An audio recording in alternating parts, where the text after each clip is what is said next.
today's webinar, where we have a guest, and we have Kaitlin Friedmann, who is the Marketing Director of Small Businesses for GS1 US. And Kaitlin will tell us more about how you can use GS1 barcodes to grow your business, what's about them, how they are structured, which different categories you have. I'm very happy to have you here today, Kaitlin, and I'd like to give you the chance now to introduce yourself. Excellent. Thank you so much. I'm so happy to be here too. Thank you all for having me. Thank you to BidX. Just to expand upon what Max had said, I'm the Marketing Director for Small Businesses. In particular, GS1 US works with a variety of different businesses, big, small, anybody who needs a barcode. And my particular passion is telling the stories of small businesses and uncovering their challenges, what they need, how they've been thriving, particularly during the pandemic. And so many of them have gone online, as you might expect, and turned to Amazon for additional growth opportunities. So, excited to be here and to let you know about this world behind the barcodes. And I'll start sharing my screen. Yes, please go ahead. Okay. The stage is yours. Great. One moment. There's my slides. Excellent. So, like I said, some fun facts about me too. I don't know if anybody else is a big fan of Jeopardy, but I'm a big Jeopardy geek, and I'm an avid runner, and I love to sing bad karaoke. I just came off of a 4th of July weekend singing terrible karaoke. Lots of We Don't Talk About Bruno with my 4-year-old niece, and had a blast. So let's get into it. GS1 US, since we are a not-for-profit organization, there's a couple slides. This is just to let you know that we're committed to complying fully with antitrust laws. There's a link here if anybody's interested in understanding fully what that means. And also just a legal disclosure from our legal team. Any information that I'm about to give you is purely educational, and you are free to make your own business decisions. All right. So come with me to the world behind the barcode. We've seen it everywhere, ever since we were little, all around the world. It's one very ubiquitous, recognizable symbol. But what is really important about the barcode is the numbers that are encoded into it. So we can talk about why a small business needs barcodes for their product, particularly if you're going online. A lot of people think it'll never pass through a checkout line. Why do I need this? It's really important more than ever today with the e-commerce explosion. Like I said before, a lot of people pivoted online when they weren't able to sell in stores, and consumers responded to that in a big way. And so we don't really see it going back to exactly the way it was before, because we've had all those digital conveniences, and we only see areas of opportunity here. We'll decode some of these acronyms that you might be familiar with. The GTIN and the U.P.C. are staples of the Amazon Seller Central Guidelines. There might be some confusion about what each other means and if they're interchangeable. So I'll shed some light on that. And we hear a lot of Amazon sellers are looking to expand into other marketplaces. At Prosper this year, we heard a lot of buzz about Walmart Marketplace, and we wanted to just kind of show the breadth of what your GS1 barcode can do, how it can open doors to a lot of other retailers because it is this global standard. Just a bit about who we are and what GS1 US does in particular. I represent our US organization, but GS1 is global, and we have 116 member organization locations. So for instance, we have GS1 Germany, we have GS1 Brazil, GS1 UK. There's a lot of different types of organizations around the world, all under the global standard, but maybe the local support might be different, or pricing structures or relationships to the government. So we are this one GS1 organization with slight differences. But we are neutral and not-for-profit across the board.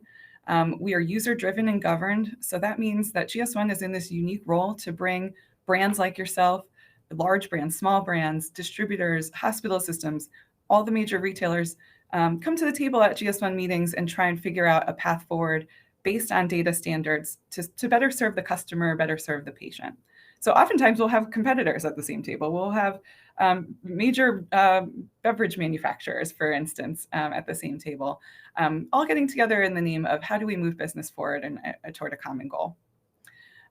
We are inclusive and collaborative. Just like I said, there's anybody who needs a barcode is welcome to be part of our organization. And so, like I said, part of my job that I really enjoy is talking with different entrepreneurs around the country. And this is just one great example. This entrepreneur, Joelle Mertzel, she's based in Los Angeles.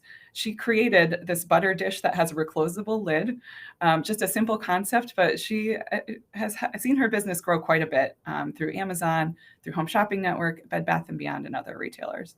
And she said, I started with just one product, and then I created 2 packs, and then I added new colors to the line. And my business definitely grew. And obviously, as my business grew, so did my need for U.P.Cs. And this is Andrew Jacobs from right here in New Jersey, where I'm based. He runs a family-owned company called Jam Paper and Envelope, very bright, vibrant colored, different stationery products. And we shot a video with him. You can check it out on our YouTube a couple years ago. But he told us in particular about how he started off going with another source for barcodes, and he realized that it was really causing some problems in the system. So let me read the quote, because I think it's really important to understand that there are other places where you can get barcodes, might not necessarily be right for your business. So when we were first starting out with e-commerce, we used third-party barcodes, and they worked for a few years. But then we started working with the major online marketplaces, and they told us it was just not going to work, and that they required GS1 barcodes.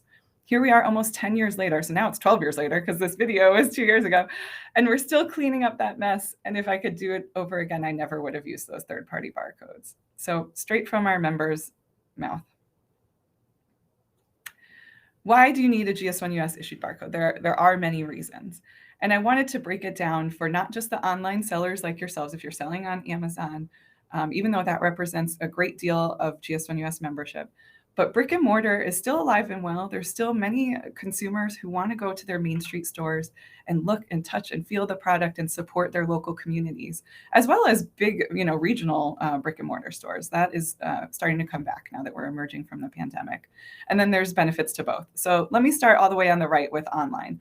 So when you're selling online, a GS1 issued barcode, and that's why Amazon will say, come to GS1 specifically, is that the global trade item number, the number that's assigned to your product, will help index your products in their search algorithms. It's all a part of a healthy product listing. And we all know how important that is, especially now we're a week out from Prime Day, or if you're getting ready for holiday season come September. You're going to need to make sure that there's nothing in that product listing that would cause any kind of delay in getting your product to the right consumer. So having the right GTIN that's encoded into your product listing can really help you get more search engine results, in combination with great advertising programs, of course. But just maintaining that healthy product listing, having the right number behind there is a really important part of it.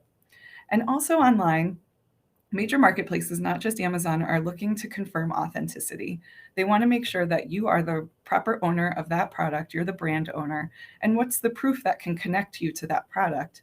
It's a GS1 US certificate that you get as soon as you license the numbers that are associated with the barcode. And that can help you if you ever have what's called U.P.C hijacking, or if there's ever any question about who owns the product listing or who owns the product. The GS1 certificate is one of those really valuable tools that you can provide to Amazon, and they'll help resolve your case. In general, online, as a consumer, I see this. I need to make sure that the product description matches my need.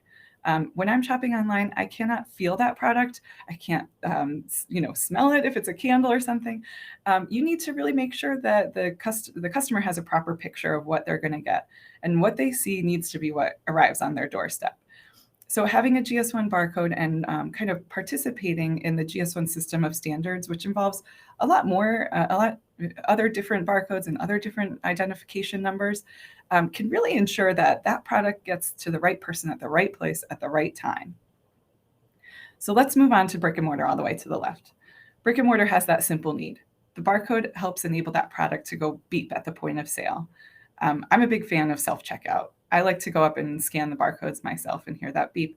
And you know that feeling when it doesn't beep, you're sitting there, oh no, what am I going to do? So that needs to happen first and foremost. When you're selling a product into a brick and mortar store, it needs to be acceptable in their store retail systems too, for shipping, receiving. The global trade item number and the numbers associated with the GS1 barcode are universally accepted in those systems. It doesn't even matter who's their service provider. This is a global standard that will communicate across a lot of different retailer systems. And another big benefit, and something that I feel like we don't talk about enough, is that the global trade item number can help you track sales data. It can help you organize your own inventory, but it can also let you know, okay, this type of inventory is really selling in this particular store, but not so much in this store. Maybe you can make better decisions about where to divert product, what you want to do with seasonality. Maybe you adjust your marketing programs depending on the sales data that you get. That all kind of rests at that one point of having a common identifier. What works for both, we'll call them the omni-channel seller. Maybe there's a lot of you out there who sell both online and in a store. It's a symbol of credibility. What I love about talking to small businesses is a lot of them say, the minute I saw I had a barcode on my product, when they opened up the package from their packaging designer, and they saw the barcode, they said, I felt like I really made it. I felt that I was credible, and it says I'm a legitimate business and I'm ready to go out there and explore other opportunities and attract different retailers. We talked a little about tracking sales data, but also the global trade item number and a lot of the GS1 identifiers help you track and trace products throughout the supply chain. And so many small business owners and so many large businesses too are struggling with the supply chain disruptions still stemming from the pandemic, where you don't know what's stuck out on a shipping container in the middle of the ocean. You don't know when it's going to come into port. A lot of these numbers can help you understand where it is in the supply chain, if it's coming from an overseas supplier, as a lot of people are supplying their products from Asia. And you need to be able to understand where it is. A global trade item number and GS1 barcodes can help you understand exactly where it is. And this is important for a lot of companies that do business in healthcare and the food industry, because they're heavily regulated by the FDA, and the FDA often requires that you have these numbers in place as a part of their recall readiness strategy. If, for God forbid, there's some reason that a product comes into question and there's some kind of issue that's been identified with that product, you'll often see in the news it says, this particular U.P.C. code has been affected and pulled off shelves. That's because that particular company has a really good traceability procedure in place that allows them to isolate the product down to the U.P.C. Also, it's just good inventory management. As we saw with Andrew Jacobs at Jam Paper, he was concerned about his inventory management processes and keeping that clean and not having there be any confusion about what product goes where. Just make your life easier and have that organization within your four walls, and also be able to share that information outside of your four walls. As I said, it's not just Amazon that's asking for GS1 barcodes or GS1 standards. I wanted to put in here, if we share these slides afterwards, Max, we can let people explore these on their own. But there are public-facing guidelines for vendors. Target, Walmart, Google has requirements specifically for using GTIN to list on their sites, and of course, Amazon Seller Central. So you can explore that. It's not just one retailer. GS1 standards are, for the most part, universally accepted. Okay, so I'm throwing around this term, global trade item number, but what are we talking about exactly? The global trade item number, or GTIN, or GTIN, however you want to say it, is the number that actually uniquely identifies the trade item. It's that number below the barcode. The Universal Product Code, or the U.P.C, is actually the name for the predominant barcode used in the United States and for other countries. And it's actually the lines and spaces that are read by the scanner. So sometimes you'll see in retailer guidelines, they're used interchangeably. We see it a lot with Amazon. Just know that there's a difference, and sometimes that U.P.C refers to the number, sometimes it refers to the full barcode. What we say at GS1 US is the global trade item number really is that backbone number that really helps you track and trace all of your items, and can be encoded not even into just a barcode, but an RFID tag or different data carriers. A barcode's just one example of something that carries that data that identifies the product. And just to expand upon that a little bit more, these are some other common barcode types. And when you start working with a lot of different retailers, they may ask you, if your products are ready to with these different barcodes. So for example, at the top, we've got point of sale barcodes, and this is the U.P.C that I just explained. And then you also might hear the term the EAN, which stands for the European article number. And maybe that's used predominantly in Germany, for example. So they're very, very similar. The EAN actually encodes a longer global trade item number, and that's really the difference. But those are the two that you'll see at point of sale, and where you're going to scan your barcodes in the store. But then there's these other kind of longer barcodes called logistics unit barcodes.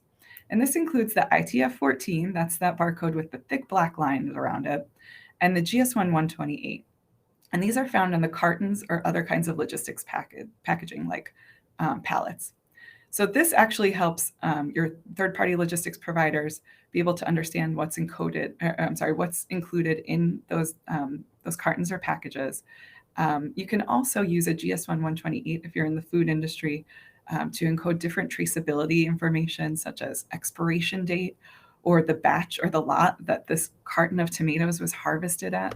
It can really be useful to pack in more data to understand what's inside this product. And then also we're moving on to 2D barcodes more and more.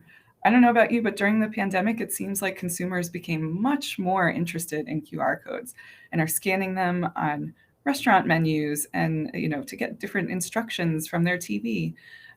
We see a lot of potential in the QR codes and also the GS1 data matrix, which is really similar.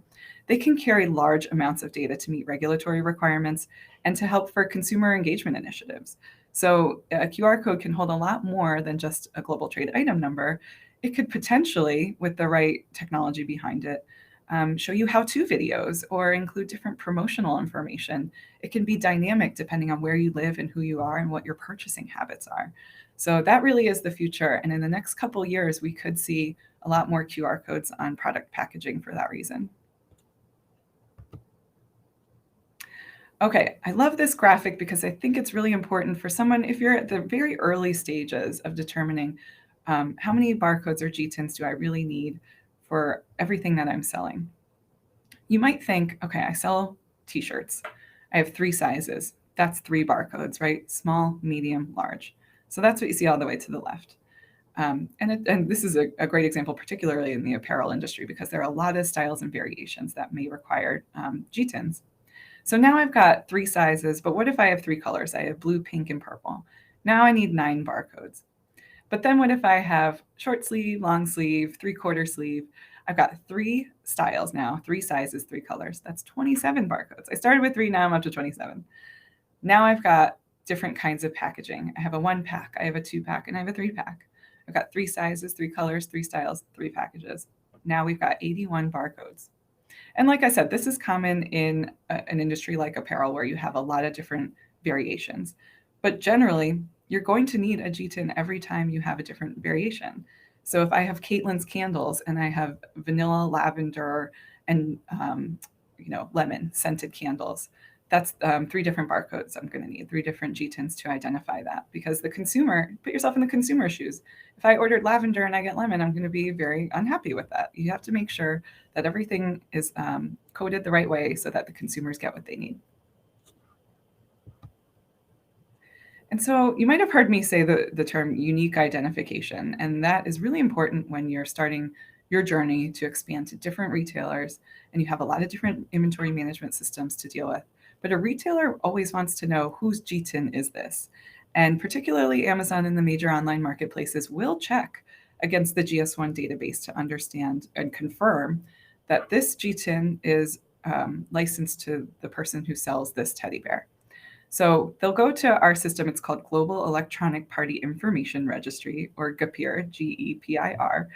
And that's a public-facing site. You can go on it now and search by any kind of GTIN.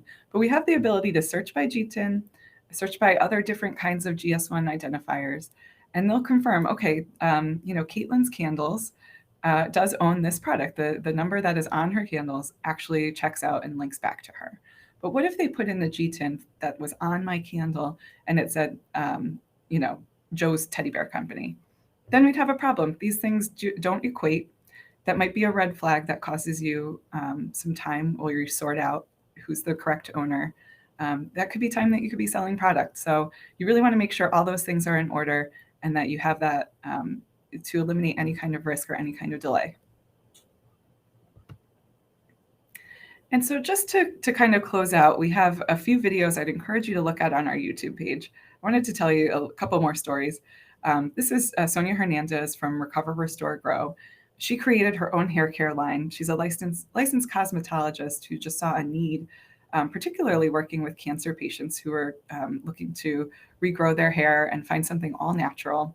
And so she created her own line and it became a home-based business, still is a home-based business. She gets her family involved with all the packaging and inventory management.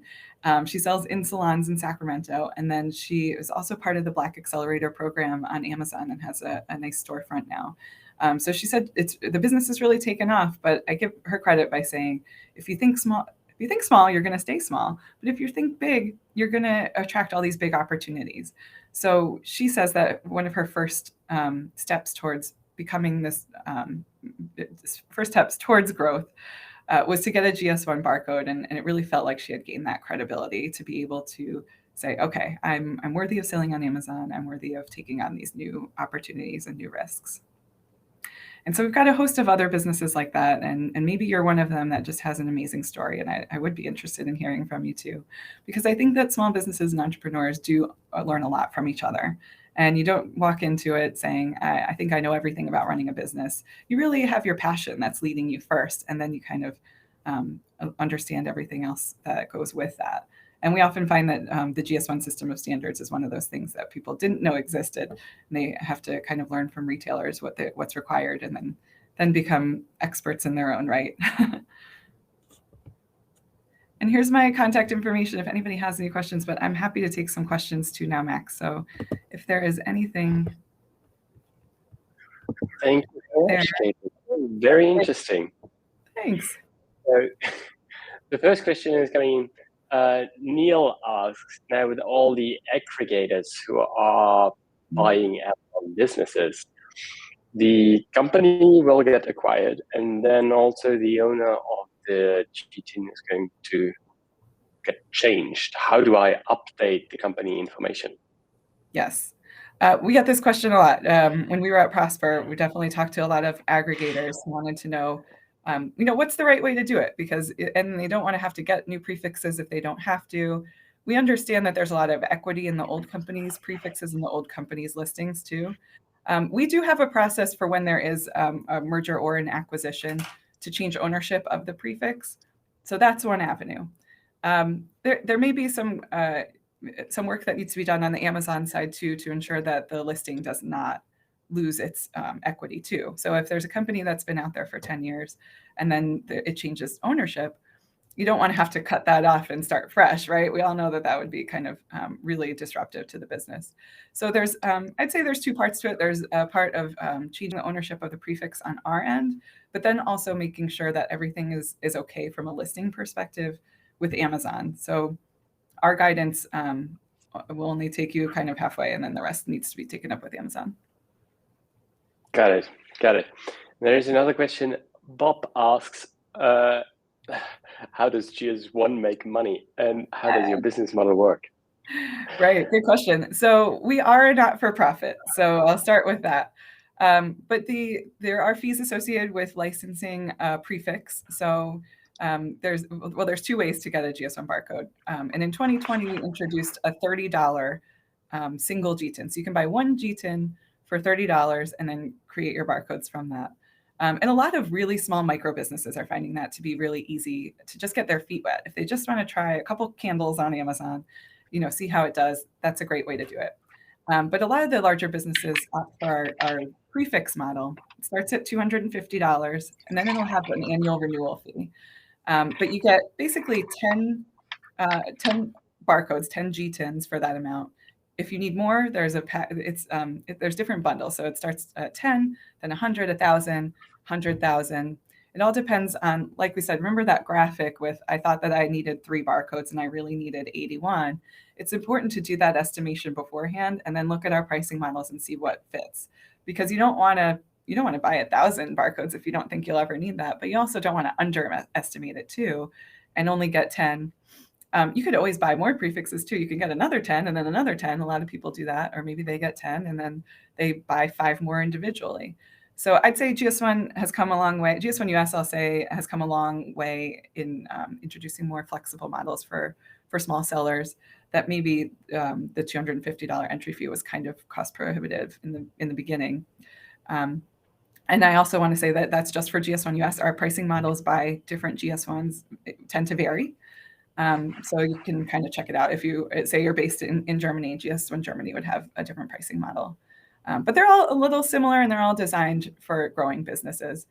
So we do have those fees associated with kind of making sure that everything is unique and keeping the lights on and having these meetings where we bring brands and retailers together to determine the best way to share data. So I'd say GS1 US is a true not-for-profit where we do serve the members first and foremost. Got it. Next is Steve. Steve asks, can you elaborate a little bit about ASIN, FNSKU, and how the GTIN is then applied to that? Right. I will do my best. So, and maybe the BidX experts have a lot of good materials on their website, because I was looking through your blog earlier and there's some really good material there. The GTIN is required as part of the Amazon listing process. They also will require an ASIN that's a similar unique identifier that's just for the Amazon system. So it's going to be a little bit different. The way that it's applied, I have heard that it's similar almost like to a stock keeping unit, like an SKU. So it's something that you assign. These two are really different. GS1 does not have any interaction with the ASIN or the FNSKU. But then Amazon will also require the GS1 identifier. So I know it can be pretty tough to navigate through all these different acronyms and all these things that seem to have similar roles, right? But they all play a different role within, I'd say GS1 is more in the global commerce system. That's your first step into global commerce. So it's not just Amazon, it's not just any one retailer. It's saying I'm ready to participate with a lot of different retailers and be accepted there. And then ASIN is specific to Amazon and FNSKU. So FNSKU is actually on the logistics side and helps kind of identify those carts and pallets similarly to what I was describing earlier. Got it. And then from my understanding, it's you need one GTIN for every child ASIN, because you have like one parent ASIN which has all these variation and color sizes, which does not have one, but like the child ASIN then has like the GTIN. And then if you have the child ASIN as FBA inventory, so fulfilled by Amazon, Amazon is going to send it out. That's one FNSKU. And if you do FBM fulfillment by merge, so you send it out yourself, then that's a second FNSKU. So it's one GTIN for one child ASIN, which might have multiple FNSKUs. Very good description. Got it. And then if I say, okay, I'd like now to start selling my products also on Amazon, and I need this GTIN, how long does the initial setup process take, and how much time should I plan to invest into it? So getting a GTIN from us is instantaneous. So if you go on the website now, it's like an e-commerce experience. You put, the what you want in a cart, you pay your money, you get an email from us right away. But I will say that we have heard some feedback from Amazon sellers that if you buy a GTIN right away and you list within hours, sometimes it takes a little while for Amazon to recognize a new GTIN that's been issued. So you probably should wait a day or two just to make sure that there's time for it to be recognized as a new GTIN that's been created. Okay, and there's another question by Bob. How does it hurt an Amazon business if they do not have a GS1 barcode? That's a good question. So there are a lot of businesses that go to other sources or have gone to other sources in years past, and they have listings that they've been fine. They've been up and running for 10 years plus. We have heard in recent years that Amazon is starting to look at this because they want to confirm authenticity and they want to, make sure that nobody's issuing counterfeit products. So they are looking, or the algorithm is looking for those healthy listings, and they may flag a listing for a number of reasons. Sometimes it's because they've identified, like what I described, that the GTIN doesn't match the brand owner. So if there's some kind of big discrepancy, you do run the risk of Amazon coming to you and saying, we're going to suppress your listing until you clean this up. We have some partners that have described, it could be months until that gets resolved. So it's best to start off on the right foot by coming to GS1, only because we know that there is such a strong focus on that now at Amazon and other marketplaces. But there are some that do have their listings kind of flagged and are able to either change over. It's a process with Amazon. They are able to change over to a GS1 eventually without compromising their listing. And we don't really recommend that if you have a non-GS1 sourced GTIN, voluntarily coming to Amazon and saying, I don't have that, what can I do? Chances are you're best off to just maintain that listing quality and maintain that brand equity until there's a question that's raised. But any new businesses definitely start off with GS1 because it'll just be one less thing that you have to worry about and one less risk to take because there could be a delay, there could be a suppression in your future if you don't. Got it. And coming back to fraud and to counterfeit products, this GTIN is like the barcode label and the numbers below. How can you support that nobody else is going to copy that, put it on their packaging, and send that inventory to Amazon?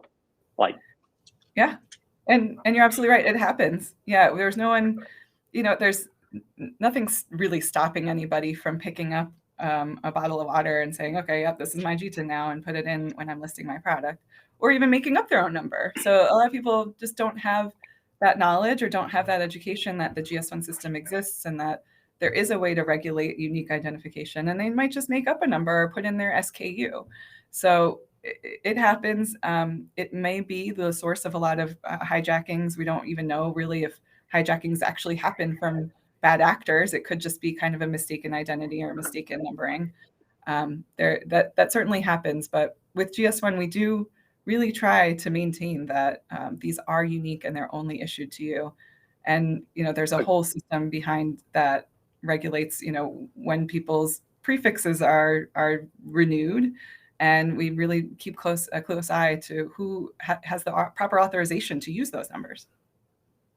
Okay, so if I'm now selling, for instance, a case for the iPhone, and we have this great leather case by the company that is producing iPhones, and they have the GTIN on the back. If now I'm a counterfeit product and I do create a fake case and put the same GTIN in on the back and send it to Amazon, how can Amazon identify that is the correct one? And then you say, okay, we only allow certain sellers to sell the following GTINs, and that's probably also where Amazon Brand Registry comes in, yes, which can support and help that only your products and the original ones are sold on Amazon. Yes, I would say that is a big driver behind why Brand Registry exists, is for that specific reason. Okay, Amazon is working themselves on the transparency code label, which is unique to every single produced unit. Mm-hmm. How does GS1 US see the future of 2D barcodes and also multiple additional layers of security that could be assigned to especially more expensive products? Yeah, that's a good question. So like I said, we do see 2D as as the future. And there's a movement, I would say, we're calling it Sunrise 2027. And in the next 5 years, we're doing a lot of testing with different retailers all across the globe to see if the U.P.C is ready to migrate fully to a QR code, because it has the ability to hold more information, which is, I don't know, a little sad to me. The U.P.C that's been around for 52 years now, it's outlived its purpose, really. We need to find something, we need to find a bigger, better barcode, really, and just have the global commerce community understand the way that you can pack in more information and really serve the consumer through that one code. So if you pick up some products, I mean, I was drinking a bottle of soda the other day, and it had maybe 3 QR codes on it. So it had the U.P.C, and then it had, whatever promotional QR code it had, and then also Smart Label. So now we're talking about too many codes taking up the packaging.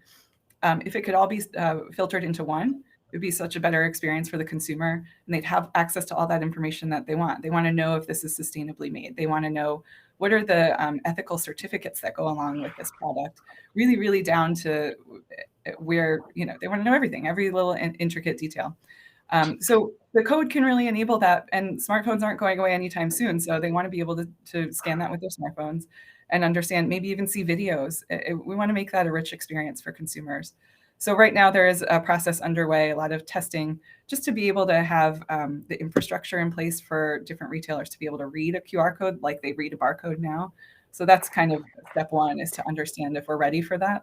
And so there's progress being made. I don't think small businesses need to particularly feel a sense of urgency yet. It's not happening anytime soon, but there is an appetite for that for sure, for the reason that you mentioned, because of the transparency and because the consumer is really asking for it.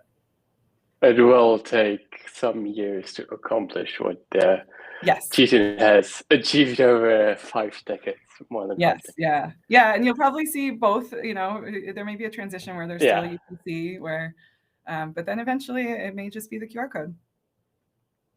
Sounds very interesting. So also GS1 US will have a bright future, and there's more to come, more information than labels and codes. I'm excited to see how this will change the future and the experience for the customers, and I'm really looking forward to that. Kaitlin, thank you so much for being our guest today. You had one slide with your contact information. Sure, if any of the viewers are going to, we will just cut that in and put it in the show notes afterwards. Absolutely. And then they can reach out to you. Excellent. Yeah, I welcome questions. I do get a lot of calls from small businesses all the time. And also our member support team is really great too. You can email them at any time at info@gs1us.org. And we'd like to say they're the superheroes, because there's really no question they can't answer. There's usually some kind of precedent, some kind of process that they've done before. Great. Kaitlin, thank you so much. And thank you everybody for watching today's webinar, and see you in the next one. Thanks for having me. Have a great day. Bye.